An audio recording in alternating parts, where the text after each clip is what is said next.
Today I'm going to show you how easy it is to import data from any API into Google Sheets with the API to Sheets add-on. To get started, go to the Add-ons menu, select API to Sheets, then choose Create New API Request.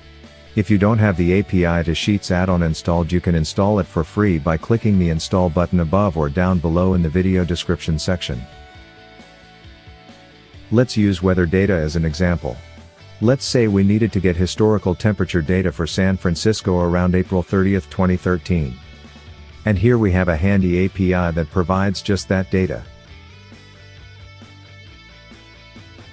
So I'll go ahead and copy the API URL and paste it into the API URL path input box in the API to Sheets add-on. This particular API doesn't require any authentication or header parameters, so I will skip those sections. I will just rename the sheet so I can easily refer to it and tell this request I'm making to always import data to this sheet by setting the sheet to the current one. Now, all I have to do is click the Run button, and the data will appear in the sheet. If I'm happy with my request, I can give it a name and save it so I can easily get back to it in the future. Now, you've probably noticed that I skipped a number of options when creating the request. But let me just show you one pretty cool option. Most of the time we care about only certain portion of the data returned by the API.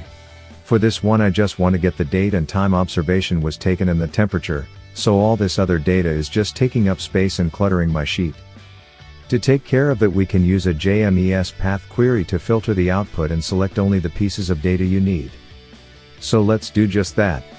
I will write the JMES path query expression specifying only parameters that I want, which is created in the _temp, and I will also give them different names. Now all I have to do is delete the previous data and run the request again.